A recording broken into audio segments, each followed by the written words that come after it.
All right, hello y'all. Glad to have you here on a Monday evening. Thank you all for taking time out of your day. If you could just leave your microphones muted, I think that'll be helpful. Thank you. All right. Well, welcome to the International Opportunities Info Session. To start off with introductions, I'm Heidi. Brett's I use she, her pronouns, and I am one of the National Fellowships coordinators here at U of SC. And I have a special focus in international awards like Fulbright, Critical Language Scholarship, Boren, among others. And I'm joined today by our Director of National Fellowships, Jennifer Bess. If you want to introduce yourself. Hello, everyone. I'm Jen Bess, as Heidi said, Director of National Fellowships. So dabble in all of these days, but I love international ones, especially because of the opportunities that they present. So we're very excited to talk with all of you this evening about why fellowships, what fellowships, and how fellowships, I think I would say. There you go. And Kara, I didn't know if you wanted to say hello. We have a faculty member joining us who helps us out with our Fulbright process. I don't know if you want to say hey, Kara. Hello, everybody. I am just here as a professor who's very much invested in Fulbright and other international opportunities. And I teach a comparative international education class, and lots of students are also interested in this. So I thought if they couldn't be here, I'd also do some groundwork. So I'm thrilled that you all are offering this session. Encourage everyone to take advantage of our amazing office and all the opportunities that you gather and help you with. So thanks for offering this. All right, I'm gonna mute. Yeah, if you could just keep your mics muted unless you are speaking, that'd be wonderful. So let's get started. All right. So first off, if everyone could just take a moment and use our QR code to get started. I will also drop the link in the chat, maybe in the chat, maybe not. If Jen could drop the link in the chat, that would be wonderful. So this is so we can keep in touch with you, that we know you were here, so that we can keep in contact with you and share this recording, the slideshow, and other helpful information. All right, so here's our agenda today. Pretty straightforward. We have an hour of content planned for you, plus time for questions. So first off, we're going to start off with a little bit of an icebreaker. Why international opportunities in particular, selected fellowships, we're going to talk about them. We have over 250 different fellowships. We're not going to cover all of them by any stretch, but we will be highlighting a few of the international and globally related fellowships that you might be interested in applying for at some point. And then what makes a good applicant? We're going to hear from a few of our students, fellowship peer mentors who have been awarded some of these fellowships. We're going to share their experience being applicants and then recipients of these awards. And then we'll talk about what's next in the process to help you get involved. We will be keeping an eye on the chat. So if you have questions as we go through, feel free to put your questions into the chat. And we will pause at certain intervals just to make sure that we have answered your questions. All right, wonderful. So let's start off. Since we're virtual, I am going to ask you to put your answer in the chat, but take a moment and think, if you could hop on a plane tomorrow, if I gave you a free ticket and a hotel stay and spending money, where would you go and why? So if you could hop on a plane tomorrow, where would you go and why? Ooh, Taiwan. Nice. Someone's all ready to go there. Japan, Germany, Thailand, that's mine too. South Africa, Bavaria, Galapagos. Nice. Greece, Australia, Antarctica. Peru, Spain, Uzbekistan, Argentina, another Spain, another Australia, another Japan.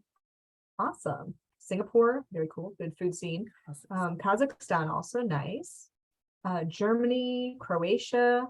Wow, y'all have some really cool destinations on here. A lot of off the beat. So Taiwan as well. Awesome. Well, the good news is that hopefully we can show you some fellowships that can help get you to those places.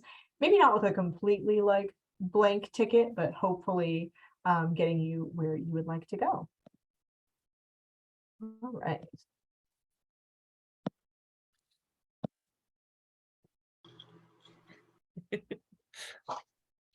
Kicking it over to me for our fellowship meme. We promise that fellowships are not necessarily going to lead you to Mordor and potential death and destruction. So Heidi found this meme and she and I both laughed over it, and we hope that you all laugh over it too, but I really want to talk a little bit really briefly about what we mean when we say fellowship. So in our world, national fellowships are nationally competitive merit-based awards from outside the university. And in our case today, what we're talking about are things that are internationally related. So either sending you abroad internationally or helping you sort of experience and learn about international options. So that's where we're headed on our fellowship adventure. So we wanted to start by talking about things that should not stop you from applying, because, you know, fellowship is a big word. There's a lot going on there, and we want to make sure that everyone is encouraged by what's available. So first of all, feeling like you have to do it alone, this is not the case. This is why we exist. This is why our office is here. This is what we love to do. This is what our faculty love to do.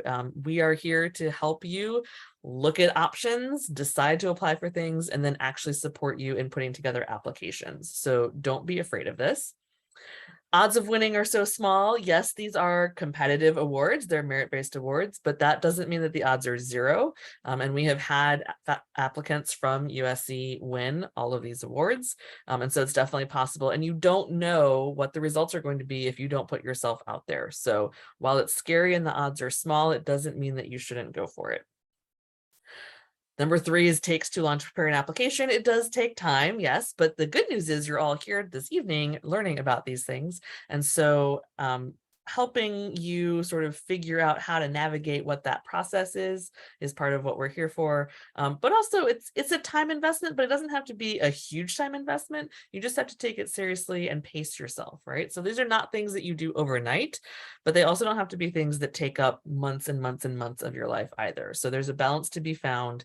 And you'll find, and we'll talk more about what the benefit is to you of going through an application process, whether or not the outcome is exactly what you want it to be.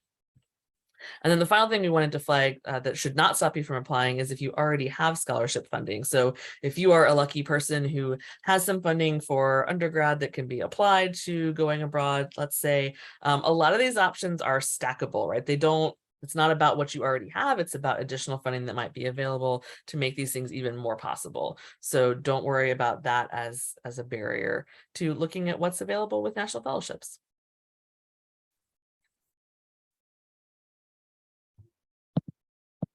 All right, so we talked about what you shouldn't let stop you from applying. So why should you apply for these nationally competitive awards? So first off, it's a real opportunity to clarify your goals and areas of interest. We've had folks who have gone through this process who weren't quite sure what they wanted out of a career or a graduate program, but through the process of applying for a fellowship, actually were able to figure out what they really wanted to do. So this offers you an opportunity to be able to clarify what you're hoping to do and really drill down into who am I and what am I passionate about and what do I want my next step to be. So we're here to help you through that process of self-discovery. And through that, you can learn to articulate your academic, personal, and professional identity, not only to yourself, which of course is extremely important, but to others, either in an interview or through persuasive writing, which is one of the other skills that you will gain as you engage with the fellowship process, learning how to write personal statements that introduce the reader to who you are, and also grant proposals for studying languages or going abroad or doing a research project or pursuing a graduate program, but really being able to make a case in writing for why folks should support what you want to do. And we'll help you with that along the process. And we hope that some of those materials that you develop as part of your fellowships application, you can then adapt for either graduate school, job applications, or other fellowships. A lot of the questions you'll be asking yourself, like, who am I? What do I want to do with my life? What are some of the things that interest me? What am I passionate about? Where do I see myself going? Those things fellowships are not the only avenues for asking and exploring those questions, and you can use those materials and those skills that you gain in different contexts. You'll also build your campus and community networks. Even as Dr. Brown was introducing herself, you're going to connect with other faculty, with different campus offices. There's our office, there's the Office for Undergraduate Research, Career Services, being able to really reach out to people and build those networks so that you can kind of reinforce the opportunities that you are pursuing and potentially find people who will be able to give you strong recommendations for these kinds of opportunities. So you'll be able to build those networks. And then also, if you are awarded a fellowship, a lot of those fellowships do come with access to alumni networks, access to groups of people who are also doing really cool and awesome things, and having the opportunity to be a part of that community. You'll also get individual guidance from faculty, so the ability to work one-on-one with your faculty members. We promise they're not scary. They're very interesting and wonderful people who really want to help you, and were once in your shoes, probably not too long ago. So you can always check in with your faculty, and they can help you through the application process as well. And then, of course, the final step in the process. So you've done all these things, you've learned who you are, you've learned how to write persuasively, you are connecting with people. And kind of the last step in the process is potentially get funding to do cool things. So you have gone through this entire process, and really the value that you gain, the funding is kind of the last. We'll help you prepare to put your best foot forward and give you the best possible approach to getting hopefully selected as an applicant. So we will help you through that entire process. So we're going to do another quick question. So we talked about kind of where you would go if you had $1 million and could go anywhere you wanted, but also these opportunities are not just necessarily for fun, for getting out of the country, although those are really nice and valuable things, but they're also helpful in reaching your goals. So if you want to go ahead and type into the chat, in 10 words or less, what would be maybe 3 reasons that an international experience would help you personally reach your goals? That can be personal, professional, academic. Go ahead and type your answers in the chat. How would it help you reach your goals?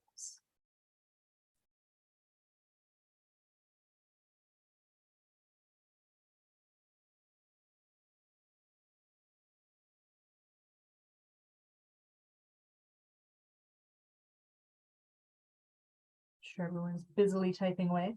There we go. Ooh, learn about healthcare systems in different parts of the world. That's great. Improve language skills, experience different cultures, explore career interests. Definitely. Experience other cultures. Find the space that I want to fill in this world or economy. Very nice.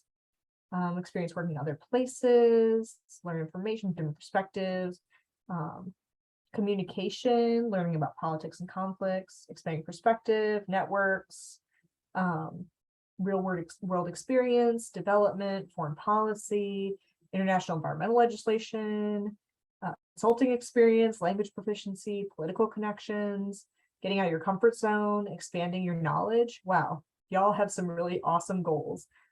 Cultural immersion, find happiness by visiting other places. Yeah, international law, very cool. Yeah, so those are all really great reasons to pursue international fellowships. And I mean, y'all have amazing goals, and those international experiences can definitely help you work towards those. I'm really impressed because I think pretty much everything on this slide has been mentioned in the chat. So you all know exactly why international opportunities are valuable. But just to drill it home even further, I think the sort of natural go-to can sometimes be about developing language skills and regional expertise. We know that being in country and having to use a language to navigate and to just go about your daily life is the fastest way to actually develop those linguistic skills. And countries, you know, and regions, it's so important to be on the ground and see what's happening to gain some of that expertise. So these are some of the primary reasons that come to mind. But building networks and having connections with the people that you encounter, the work that you might be doing, whether it's the program that's running, whether it's doing research with faculty in another place, whether it's having an internship, right? Those connections build and strengthen the opportunities that exist for you beyond just the experience abroad in the particular moment. It's also a chance to potentially pursue specific academic opportunities. So maybe things that aren't available at USC, but might be available on a program, might be doing research. So we have research with top scientists, but research is not just scientific. So having questions and digging into things that you want to know more about in places and with people and in languages, I think is very fruitful.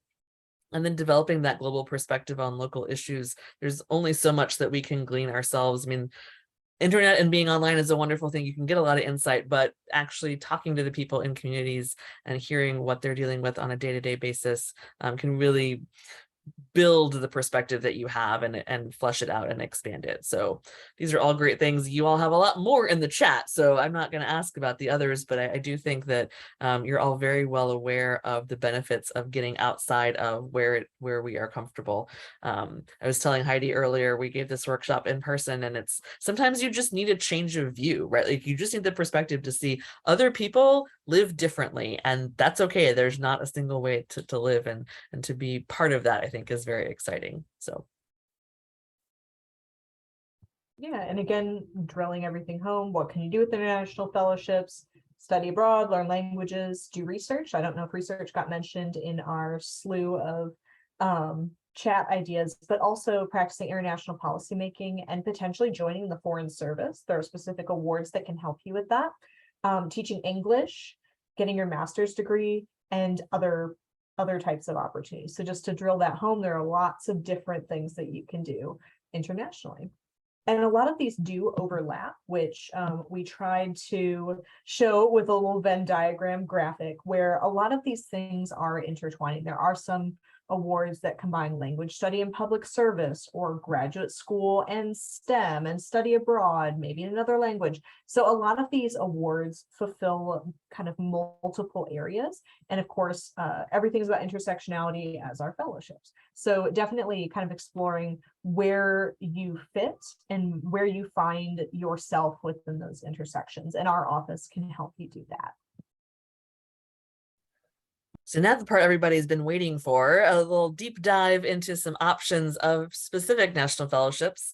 So hold on tight. I'm going to go through all of these in a little bit more depth, but hopefully not an overwhelming amount of detail. As Heidi mentioned, our searchable database on our website has 250 options. So you can already tell we funneled down for you, but we tried to give a range of things here on this list that show the different opportunities that intersect with interests in the international world. So let me jump in. So the Boren Scholarship and Fellowship and the Critical Language Scholarship, or CLS, are both options that focus on critical need language study.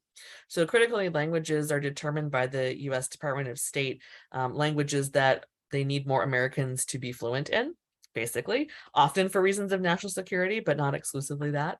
And so Boren and CLS are two options. So the Boren Scholarship actually provides funding for a study abroad program that you find that involves intensive language study in a very big list of critical need languages, pretty much anything except for French and Spanish, and even those may have potential options. So keep an eye on that.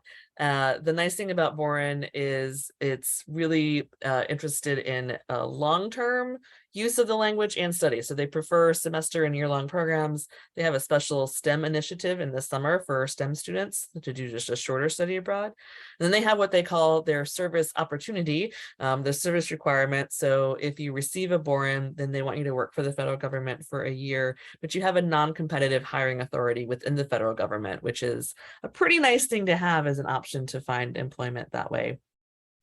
The Critical Language Scholarship is a summer intensive language program. So they have a specific list of 15 languages that you can choose from.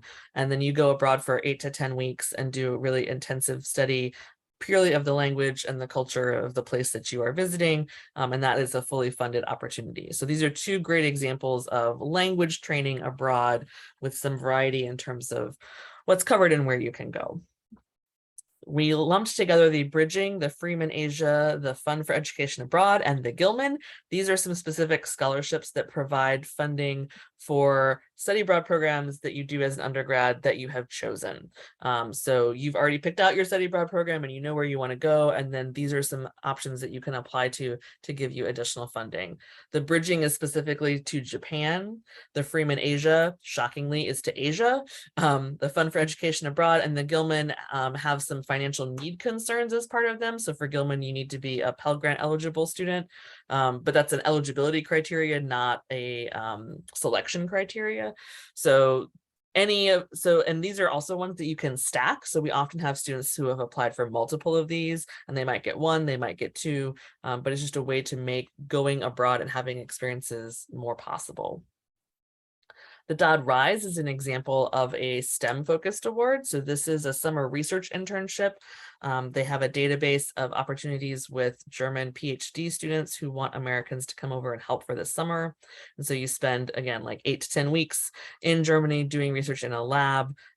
English is the language of the lab, so no German is required, and they do pay you for the work that you're doing and help you get over there as well. So we've had a lot of success with students from USC with the Dodd Rise program, and it's just a great way to have some research experience from a different perspective, being in a different country in a different sort of lab environment. The Erasmus Mundus program is an EU-sponsored program that provides funding for a specific set of 2-year master's degrees, these Erasmus Mundus joint degrees. And these are in a wide variety of fields. It's a specific list of graduate degrees, so you have to look at it in any given year while you're determining if you're interested in applying. But it's nice because you go to 2 or 3 or 4 different countries over the course of the 2 years that you spend in that master's degree. It's really sort of a consortium type degree. So it's kind of a semester each in different places. So it's a great way to get experience at different institutions. It's also a very international cohort. We've had quite a few students from USC do this, and generally speaking, they're almost always, if not always, the only American in their cohort. So there's a lot of people from throughout the world that apply for and receive these fellowships. So it's a great way to have an international experience with an international cohort and earn a graduate degree that is fully funded. So that's a nice option. The Fulbright program, you'll probably hear us talk about this one a lot, and it's Heidi's area of specialty. The Fulbright is a postgraduate option that allows you to do one of several different things. So you could teach English for a year, you can pursue an independent research project, you could earn a master's degree, or you can do a creative art. So it really depends on what your interest is. It also depends a little bit on the country. So these are partnerships between the US and the host country. And so different countries offer different types of awards. They're very country specific, but they're fantastic options. The earliest you can apply is as a senior if you want to do it right after graduation, but it's also available up until you earn your PhD. So we work with alumni every year, and so timing of that one really varies from person to person, like when is the best time for you to apply for Fulbright. But that's a fantastic option for international experience. The next one, the Fulbright UK. So this is still run by the Fulbright Commission, but this is in conjunction with the UK specifically. And this is targeted for first and second year students who really have not been outside the US. So it's an opportunity to spend 3 to 4 weeks in the UK. They've been running about 5 different programs recently at different universities. They're kind of thematic. They might be about locations. So there's a program in Scotland on sort of like entrepreneurship type stuff. There's a program in Wales that's kind of about agriculture.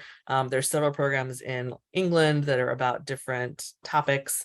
So this is just a way to go abroad on a funded program to have that initial experience in a place without a language barrier, but still a significantly different culture, and kind of get you bitten by that international travel bug.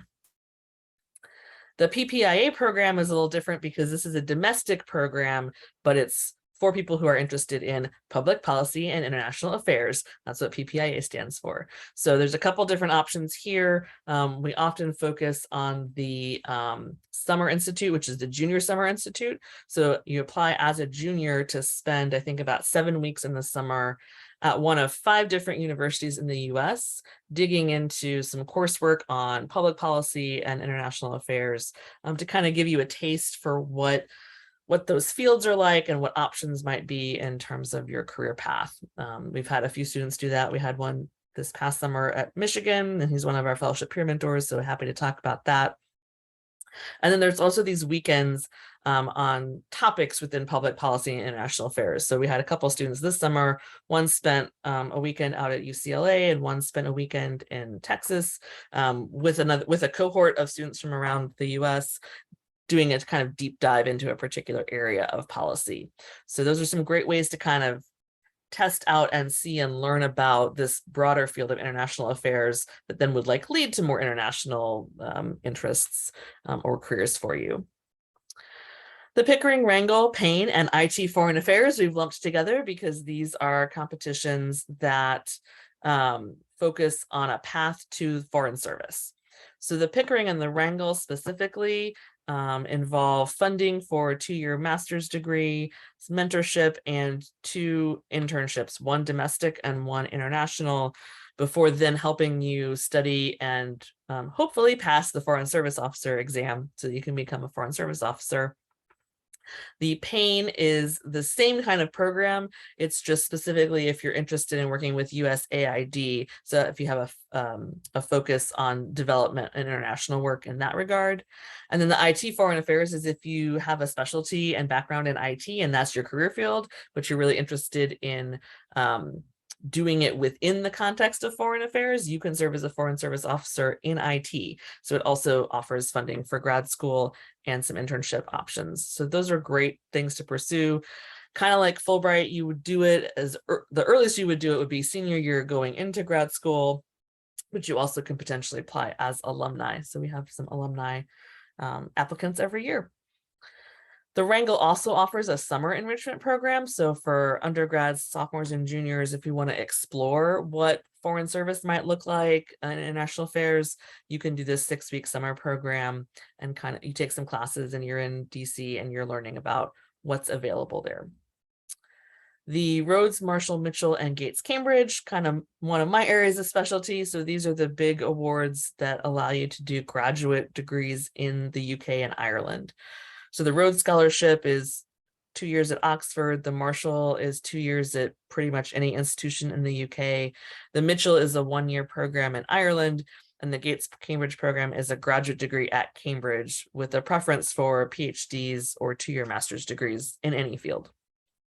So these are kind of the big name awards.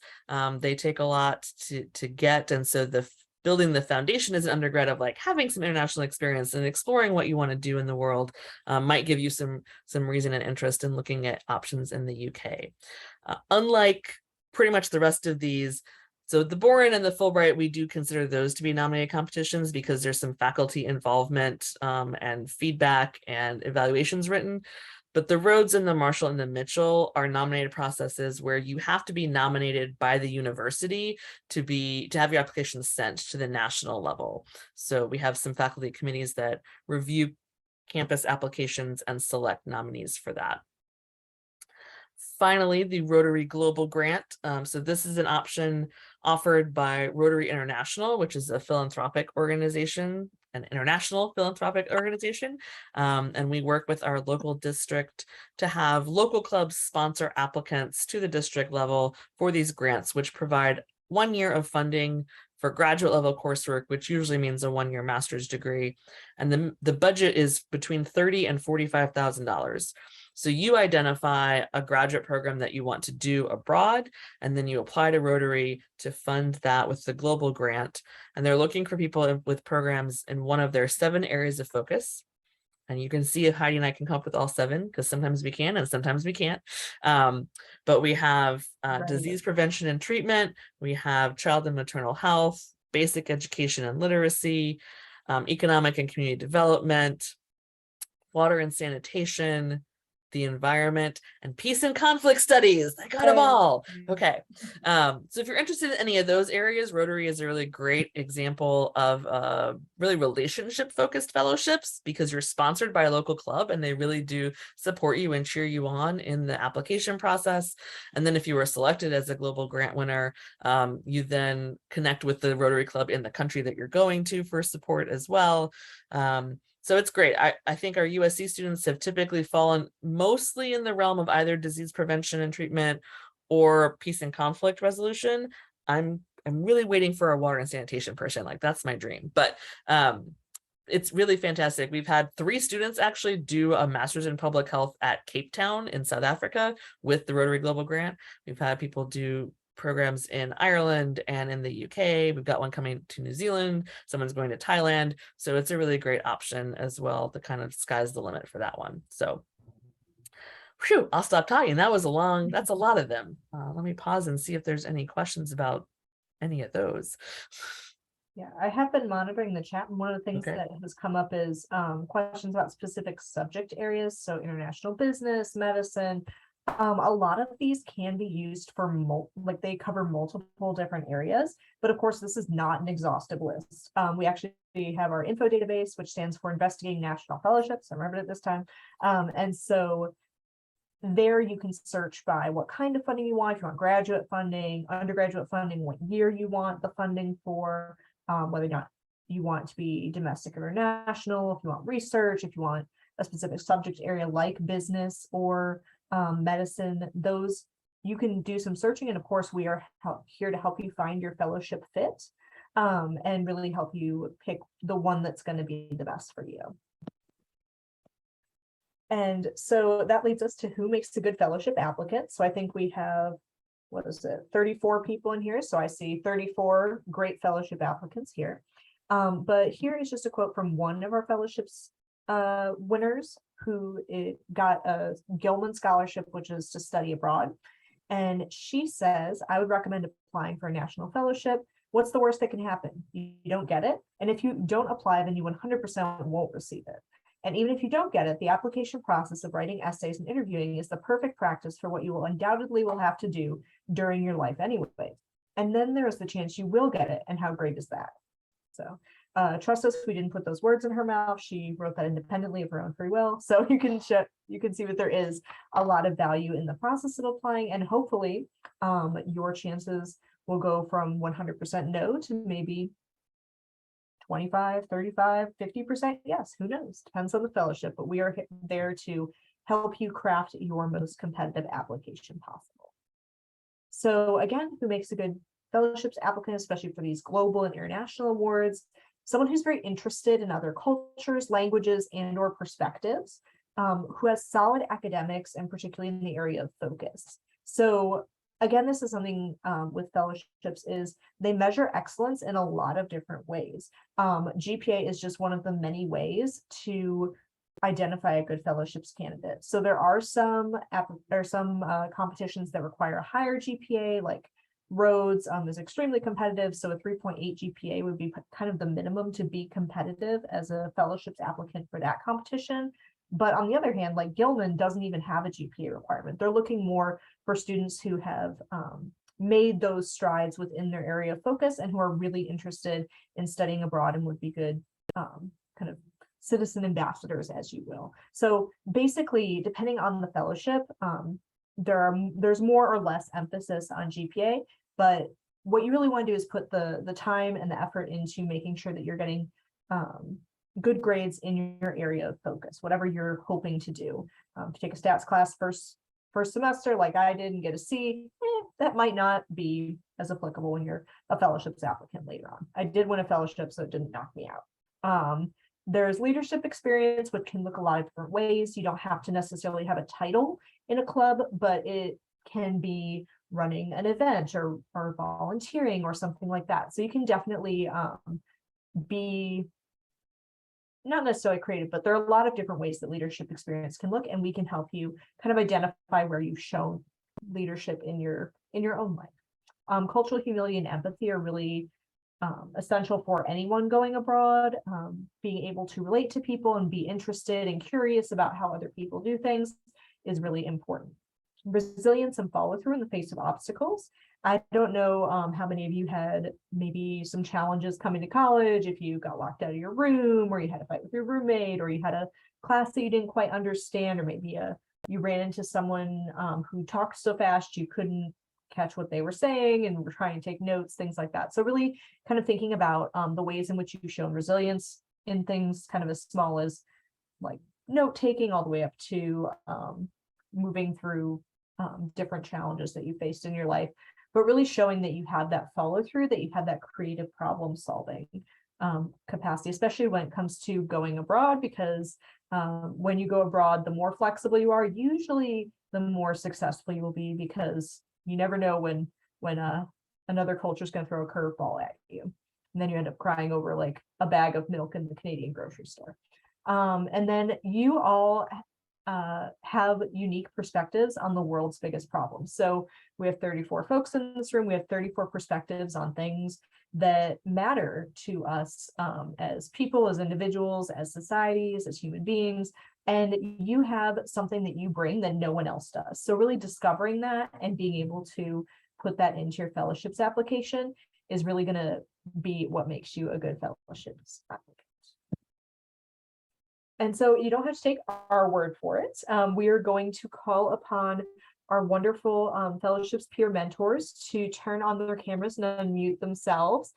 We have a few questions that we have prepared for these folks, but you can feel free to type your questions in the chat and we will make sure those get asked. These are folks who have won some of these national fellowships, who were in your shoes discovering these opportunities at some point in the recent past. So we're going to see what their experience was like, both as an applicant and as a fellowship winner. So I'm going to have them introduce themselves, probably in the order on the slide. So if Natalia, you would like to unmute yourself and introduce yourself to the group. Hello, my name is Natalia. I was a 2022 Gilman Scholar. I'm originally from Peru and I'm a senior this year. And I'm very excited to talk about these fellowship opportunities because it opened a whole new world to me. Hey everyone, my name is Richie Holmberg. I won the 2022 Fulbright UK Summer Institute, where I got to study in Wales over the summer. And I looked a lot at sustainable agricultural practices, policies, and land use. I'm a junior now, and I'm making my own major through the BARSC program in food policy, history, and culture. Just excited to hear from you all, though, and help you engage in this process.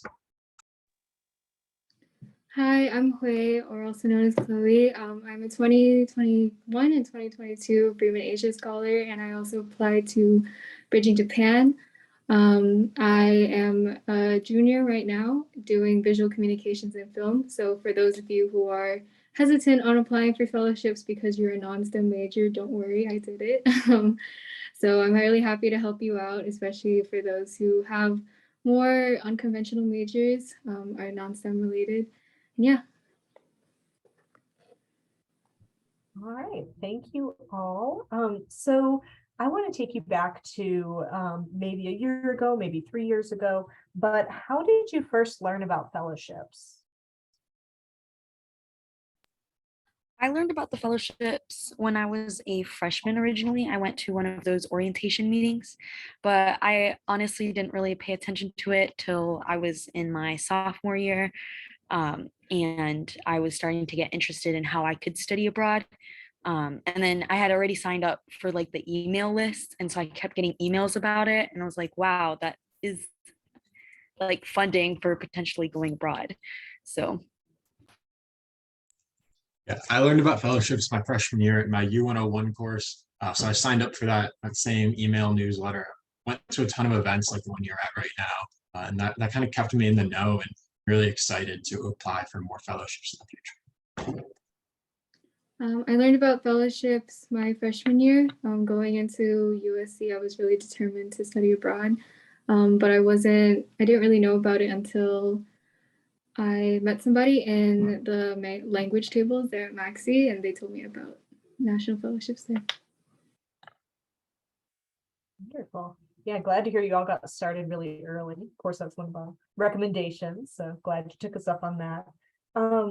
When you were first thinking about fellowships, was finding a specifically international experience your primary goal? I know you said way you wanted to study abroad, but was international your primary reason for applying for the award you did? For me, it was definitely a priority to go abroad internationally. I actually wanted to study abroad since middle school. So yeah. I think the biggest thing when I found because I wanted to find something that would really like speak to my interests. I'm very interested in food and food policies. So the UK Summer Institute kind of fit the bill there, but it also allowed me to have that like added value of going abroad. So it really brought two things that I wanted to do together that I couldn't do here at USC, kind of right into my hands. I have two older sisters that studied abroad, and they had amazing experiences with it. So whenever I went into college, I already knew from the start that I wanted to study abroad. So that was my main interest. Wonderful. So thinking back, can you all describe the moment when you decided to apply for your fellowship? For me, originally I was supposed to go to Japan, but I ended up going to Korea instead, which is why I had applied for bridging. But once I set myself for applying for fellowships, it was kind of hard because it's hard to balance doing a fellowship or applying for a fellowship with along with academics and work and so on and so forth as all your other obligations. But I think once you set your mind to it, you'll be able to set a routine and be able to pace yourself well so that you can achieve the goals that you want. I know like exactly when I decided to apply. I was in my U101 class and we had the fellowships peer mentors come in and talk to us about their experiences. And at the end of the class, they made us all kind of find a fellowship that we wanted to apply for. And I found the UK Summer Institute at that time. And I was like, wow, this is awesome. Like this is exactly what I want in a fellowship. But then, so I tried to apply for it, but that year got canceled due to COVID. So that was a little bit of a bummer. So then I had to put that on hold and apply again in my sophomore year. I knew that I already wanted to study abroad, but once it started becoming more of a reality of like, oh, I'm trying to look at places and stuff, I realized that studying abroad wasn't an option to me unless I had a scholarship. And so I remembered, oh, these national fellowships. So I looked into it and then I saw the Gilman and how I was eligible for it. And I immediately decided that I needed to apply for it because that's the only chance I had at study abroad. Thank you. And I guess, can you tell us a little bit about like what your fellowship experience was like? So you learned about it your freshman year, you were looking forward to it, you applied for it, you set aside the time, but what was it like to actually go on your experience once you received the fellowship? I will totally plug my little Instagram takeover that I did over the summer. So you guys can see like a full day in the life there. If you look on the National Fellowships Instagram page. But I was in Wales at Aberystwyth University for about a month this past summer. And it was really neat because I was in a little flat with 7 other Fulbright students. And every day we went to class in the morning, did our lectures, and then we went out into the field in the afternoon. Whether that was going to various farms in the area or traveling really all around Wales. We had a really cool balance of in the classroom learning and hands-on. We did a sheep handling day, which was really cool. We learned about how they assess sheep and how sheep and ruminants fit into the larger system of agriculture in Wales. So a lot of hands-on components, a lot of cultural learning, but with a nice touch of in the classroom experience. I actually studied in South Korea with Hui, who's also speaking here, but we met in South Korea. And it was an amazing experience. We tried a bunch of different foods, I joined a couple clubs to meet more Korean students. We went to festivals, university festivals. They have so many themed coffee shops and stuff. And even though I'm not a huge coffee fan, it's just so much fun to go with your friends and study there. I did a couple trips across the country to visit the beach or a different city or national park and stuff like that. So it was a really great experience. Yeah, just to add on to what Natalia said, we did go to the same university, but I think just because you go to the same place doesn't mean you're going to have the same exact experiences as the people that you go abroad with. I was able to go to a lot of art museums and exhibits while I was over there and get to meet a lot of local artists there and do some networking and social connecting while I was over there, which was a really great opportunity. A lot of portfolio building on my end which also accomplished while I was over there. So it was a very fulfilling experience.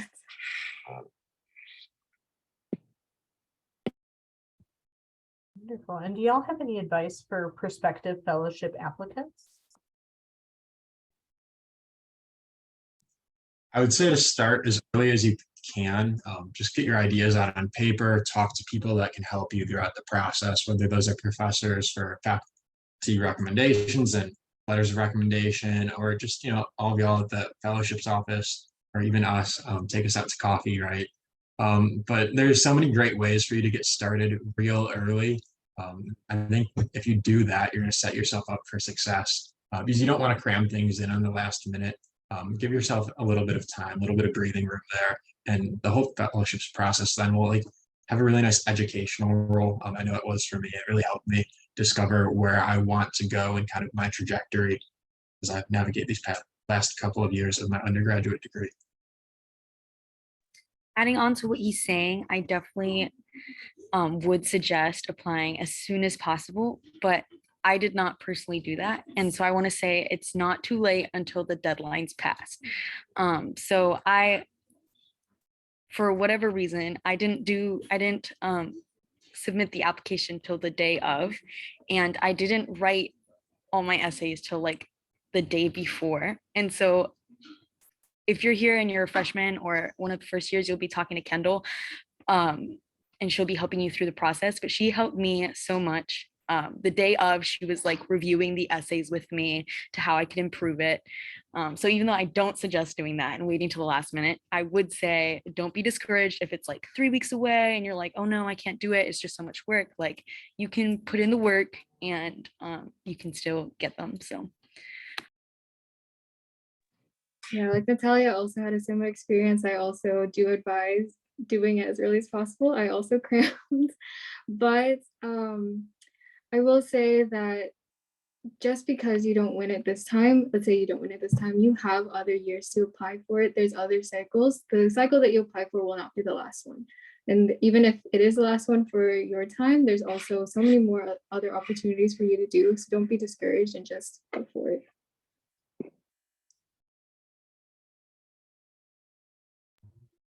Wonderful. And y'all, like students who are here, feel free to put your questions in the chat, or if you want to raise your hand, you can ask the question of our panelists. But I had one additional question for y'all. Like, what was the biggest perspective shift between that you experienced while you were on your international experience? How did you change?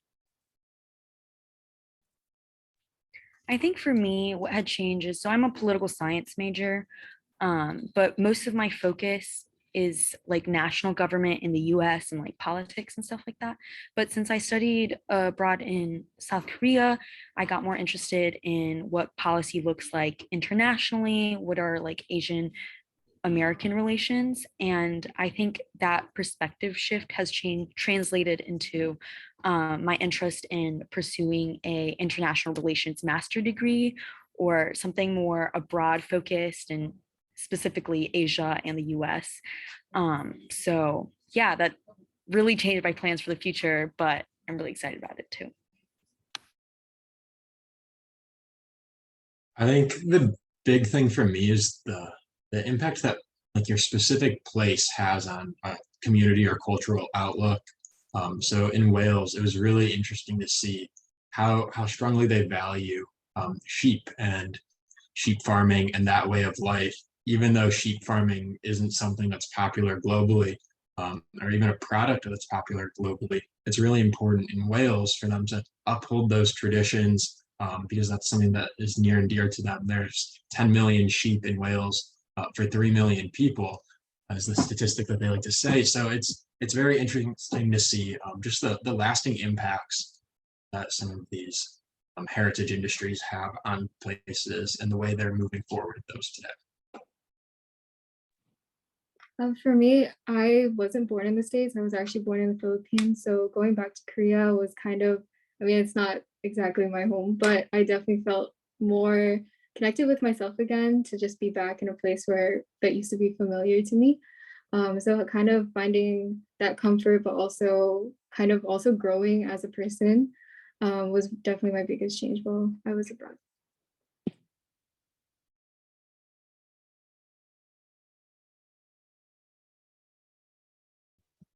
Any other questions? Or any pieces of advice or experiences that y'all wanted to share from your time abroad or your time as a fellowships applicant? For me, I think if you're going to go to a country abroad, it would be really advisable to learn the language as much as you could before going. It's not required, but it definitely makes it easier for yourself and for the people that you'll be interacting with while you're abroad. But I think Natalia could speak a little bit more about her experience in that regard as well. Yeah, so I personally didn't know a lot of Korean when I went. I was originally like Hui trying to go to Japan before Japan closed their borders, but just learning how to respect people, because I feel like Americans tend to have a certain stigma about going abroad and how they're like other countries sometimes are like, oh, we don't really like, from what we've experienced, we don't really know if we like Americans or stuff like that. But like trying to learn their language and trying to respect and try to like their traditions, their culture, how is it different from ours, trying to study those things before you go abroad really helps show people of different countries how thoughtful we as Americans could be. If that makes sense.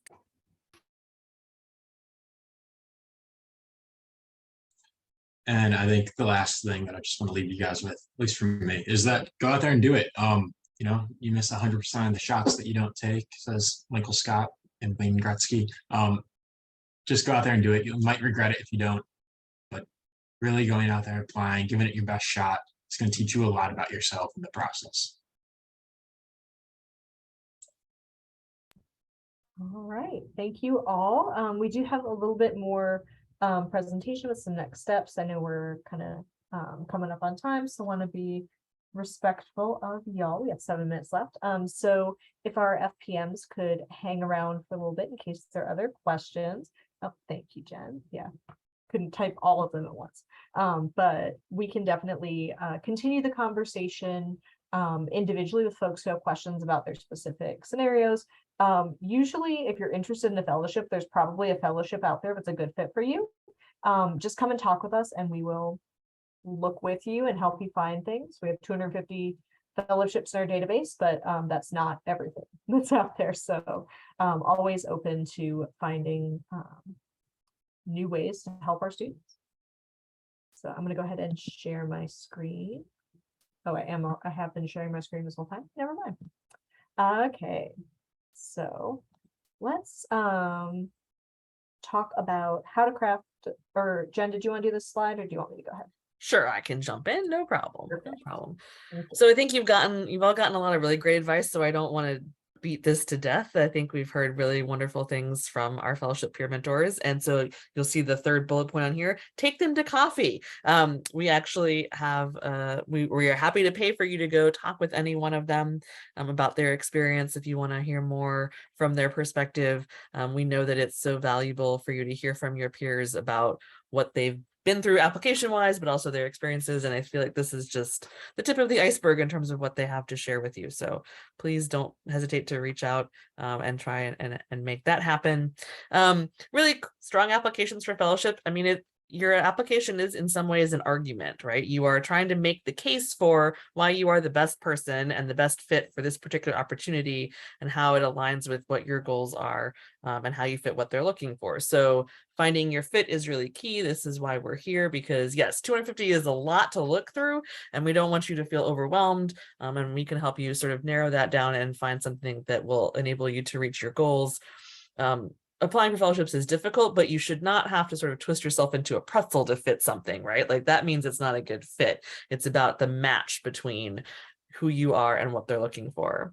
Starting early, always a good thing. So great that you're here and learning about these things. It's not too late for most of them for this year. getting to know your faculty. So Dr. Brown is on this call, right? So faculty are really great supporters. They are your letter writers, but they are also great resources for talking through your background and your options and hearing their stories and their inspiration. So don't neglect them as resources. Fellowships are really about depth over breadth. So you don't have to be doing a gazillion different things. You should be doing a few things and doing them well and be really engaged, because you're trying to show and demonstrate your interests, right? So you're not just saying, I'm interested in environmentalism. There's actually things in your record that we can look at. We can see if you've been involved with campus organizations or done an internship or taken specific classes. So what is the argument that you're making? How are you showing us that interest in what's in your record? Being open to feedback. We just like to mention this because I don't know about our 3 fellowship peer mentors, but our office does like to give feedback. We do like to help you. And what we want to emphasize is the reason that we do that is because we are trying to help you craft the strongest application possible, right? We are always doing it with the best of intentions. And so the feedback that we give is meant to sort of highlight what you have that's really wonderful, and then talk about how can we make it even better.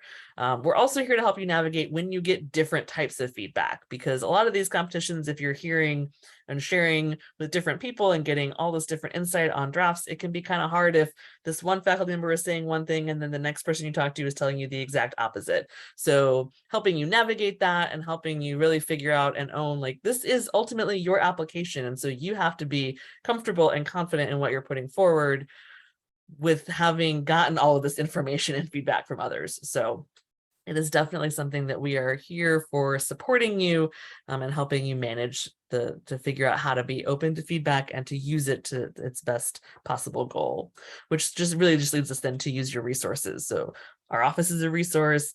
Heidi and I are resources. You know, our fellowship peer mentors are resources. We have written resources. Our faculty are resources.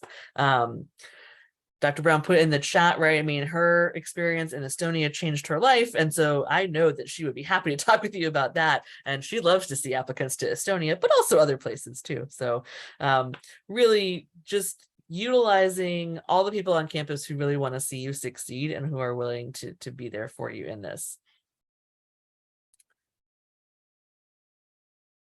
There you go. Wonderful. So as we are coming to the end of our time together, I want to share some steps of how to get started.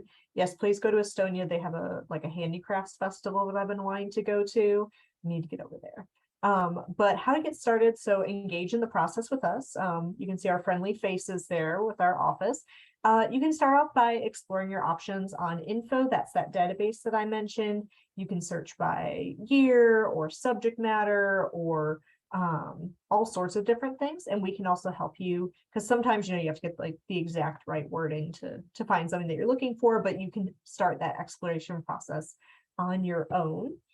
Check out our workshops. So you found your way to this info session. We will be having other ones this coming weeks and throughout the end of the semester. There actually is, for those of you who are interested in a Gilman workshop, there is one on Thursday at 7. So there's still plenty of time to do that. And we will be doing some more kind of in-depth kind of writing. You don't have to have like super drafts ready to go, but like some writing and exploring and preparation for you to start with your application there. And we also have info sessions, which are more these kind of broad topic level discussions to get you started. Make an appointment with one of us on Navigate. So we are on Navigate, which is primarily for undergraduates. You can find us under involvement and engagement. You can meet with anyone to get started, but we do also kind of have our areas of specialization. So as you get further into the process, you may find yourself meeting with one of us almost exclusively, but we're all cross-trained, all here to help. And if you are a graduate student or looking to apply for graduate funding, you can talk with Matt Klumfenstein, who is available on Calendly. And the links will be on our website. And then finally, complete your candidate profile. This is not a contract signed in blood. This will not be like, we're not going to come after you to make sure that you are applying for fellowships if you fill that candidate profile. This is basically just helping us to keep track of who's interested in fellowships and who we've talked to. And again, to kind of keep you in the loop on cool opportunities that you might be interested in. We promise not to spam you. You actually have the ability to kind of customize what kinds of awards you want to hear about, so that we make sure that we're we're telling you about what you're interested in. So please consider doing that. So that brings us to questions. So I know we've had questions throughout the presentation in the chat, but if anyone wants to either throw another question in the chat or unmute themselves, now would be the time to do so. Any questions? Comments, concerns, compliments?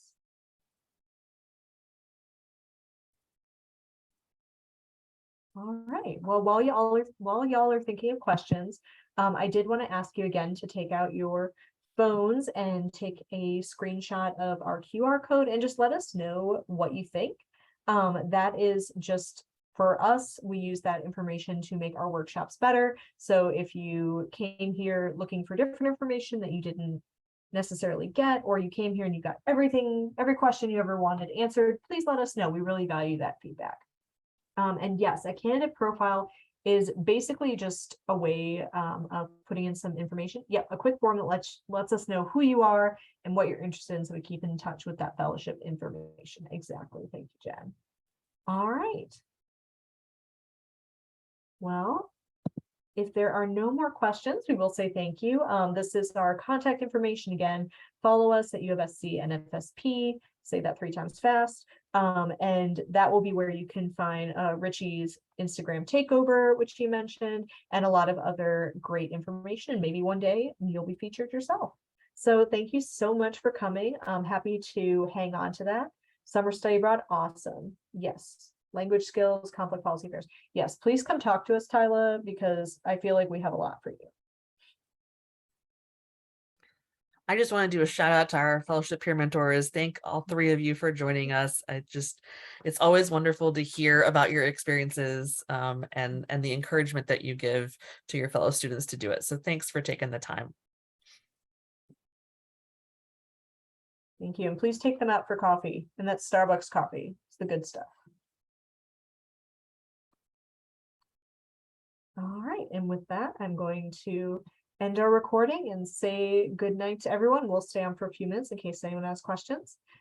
Thank you so much for joining us.